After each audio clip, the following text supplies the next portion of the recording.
बिस्मिल्लाहिर्रहमानिर्रहीम। अस्सलाम वालेकुम। मुज़म्मिल वॉइस ऑफिशियल में खुशामदीद। इसकी तबीयत कई दिनों से ख़राब थी, दवाइयाँ बेकार थी, दम दरूद से भी कोई फ़र्क नहीं पड़ा था। डॉक्टर मर्ज़ की तशख़ीस से आजिज़ थे। आखिर महानूर को हुआ क्या है?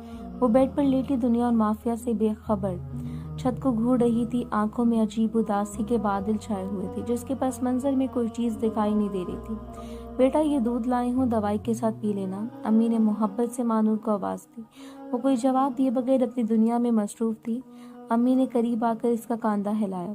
अम्मी, मेरा दिल नहीं कर रहा, प्लीज़ आप कमरे से चली जाएं। मानूर ने बहुत मुश्किल से ये अल्फाज कहे थे। इसकी अम्मी कुछ देर खड़ा रहने के बाद चली गईं। मानूर ने इनको जाते देख लिया था।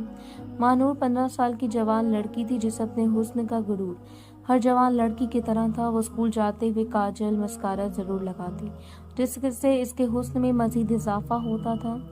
स्कूल 10 मिनट के फासले पर था। अम्मी के 1000 बार समझाने पर भी वो गाड़ी पर नहीं जाती थी। 1 अक्टूबर का महीना था। मानूर के स्कूल में इम्तिहान चल रहे थे।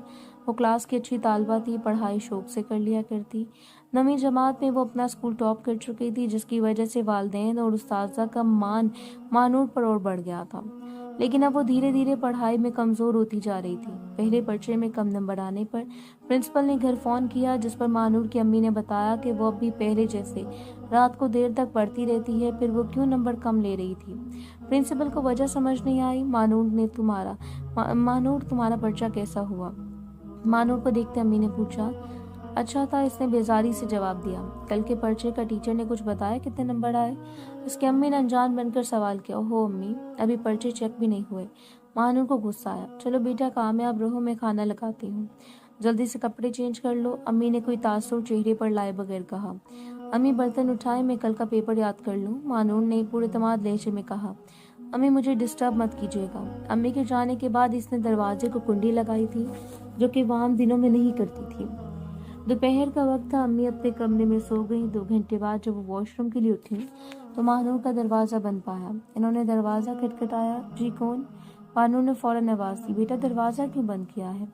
अम्मी ने नरमी से पूछा। अम्मी, पढ़ाई कर रही हूँ, जवाब बहुत देर बाद आया। कमरे से कुछ आवाज़ें आ रही थी, यूँ जैसे मेज़ खींची जा रही हो, किताबों को तरतीब दी जा रही हो। अभी इसी वक्त दरवाज़ा खोलो, अम्मी ने सख्ती से कहा। मानूर ने दरवाज़ा खोला। अम्मी अंदर आई। हमेशा की तरह किताबें मेज़ पर सजी थी, साथ रफ कॉपी पड़ी थी। जाहिर यही मालूम होता था कि वो पढ़ाई कर रही है।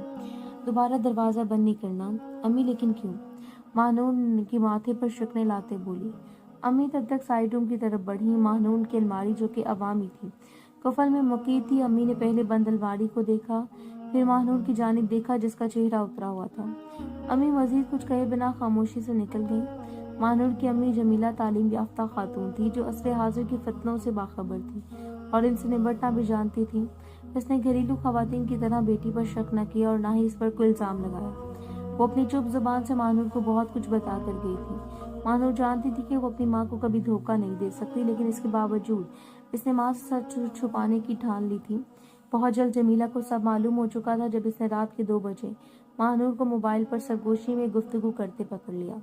वो मानूर की रेकी करने लगी थी, कोई नसीहत किए बगैर, इस उम्मीद पर कि मानूर मना हो जाएगी, क्योंकि वो टीनेजर लड़की थी। वो मुब्तला इश्क थी। इसे अपने माशूक के अलावा हर कोई जहर लगता है।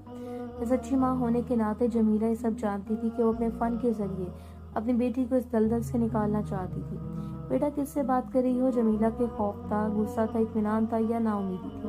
मानूर ना समझ पाई। स्कूल के दोस्त से पर्चे के हवाले से कुछ पूछना था, इसलिए फ़ोन किया था।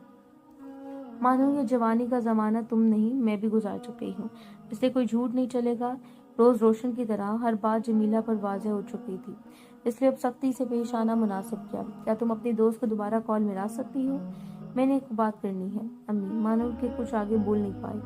जमीला ने मोबाइल मानूर के हाथ से लिया।